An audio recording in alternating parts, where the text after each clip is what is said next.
এই সেই ভয়ঙ্কর বিমান দুর্ঘটনা যেটা আহমেদাবাদ থেকে লন্ডনগামী বিমান ছিল তার ঠিক প্রাককালে মানে বিমান টেক অফের ঠিক প্রাককালে এই ভিডিওটি দেখতে পাচ্ছেন। মানুষজন কতটা আনন্দে আছে, তারা আনন্দে একে অপরের সঙ্গে ভিডিও করছেন এবং জাস্ট টেক অফের টাইমে নিচের দৃশ্যটা কেমন সেটা উপভোগ করছেন।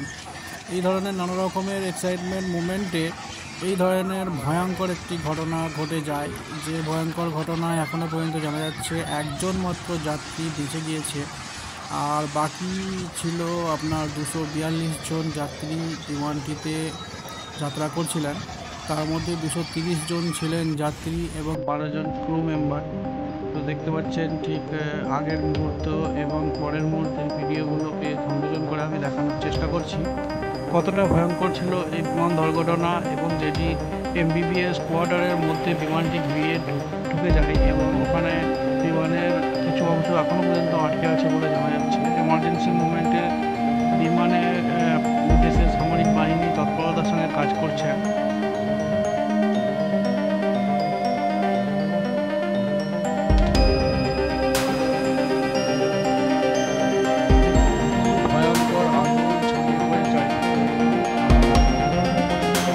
যাত্রীরা যারা ছিল তাদের জাস্ট টেক অফের পরে পিছনে ল্যান্ডিং দিকটা আস্তে আস্তে নিচে থেকে নেমে আসে এবং নেমে আসতে আসতে এক সময় মাটিতে মানে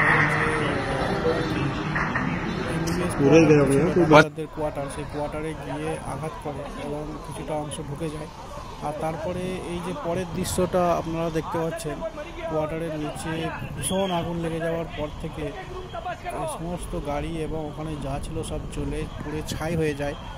বিভিন্ন ডাক্তার এখনও পর্যন্ত আহত, বিভিন্ন ডাক্তার মারা গেছে, তারা সব হসপিটালে ভর্তি আছে। আর বিভিন্ন মানে অসংখ্য ডাক্তার আহত হয়েছে, আহত মানে খুবই গুরুতরভাবে আহত, খুবই গুরুতরভাবে বিভিন্ন জায়গায় জখম রয়েছে। আর যারা যাত্রী ছিল তাদের তো অবস্থা খুবই খারাপ। একটিমাত্র যাত্রী বেঁচে রয়েছে, তার নাম রমেশ কুমার রমেশ। তাকে দেখাবো একটু পরে। আগে দেখে নিন এই জায়গাটা, যে জায়গায় মানে বিমানটি গিয়ে আঘাত করেছে সেই জায়গাটি কী ধরনের পরিস্থিতি হয়েছে আর কি। এই সেই একমাত্র যাত্রী যিনি বেঁচে গিয়েছেন, বিশ্বাস কুমার রাবেশ, যিনি 11C নম্বর সিটে ছিলেন ওই ফ্লাইটে।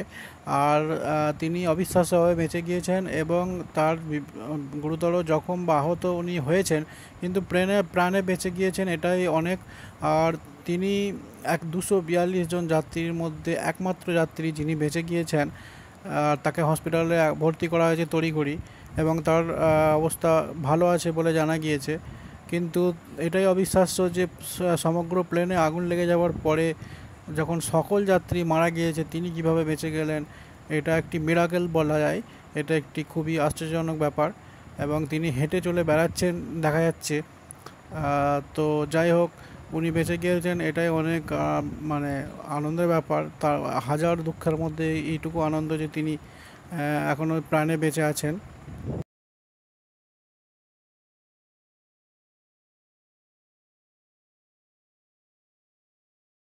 এবার আসুন দেখে নিই যে বিল্ডিংয়ে মানে প্লেনটি ঢুকে গেছিলো সেই বিল্ডিংয়ের অবস্থাটা ঠিক কেমন। দেখতেই পাচ্ছেন ছবিতে বিভিন্ন জায়গায় মানে তছনছ হয়ে রয়েছে আর কি। আসুন আমরা সামরিক বিমান প্রতিমন্ত্রীর মুখ থেকে শুনে নিই কি ঘটনা ঘটেছে। 230 पैसेंजर थे और 12 क्रू मेंबर्स थे। तो वहां पे अभी सब राहत का कार्य शुरू है, जांच तो शुरू है। वरिष्ठ लेवल पे हमारी मीटिंग भी अभी यहाँ पे हुई है, उसमें हमारे सेक्रेटरी थे, डीजीसीए थे। तो एक्चुअली उसमें रीजन क्या है, कितनी कैजुअलिटीज है, और वहां पे अभी इमरजेंसी में जो बचाव राहत का कार्य चल रहा है उस पर चर्चा हुई है।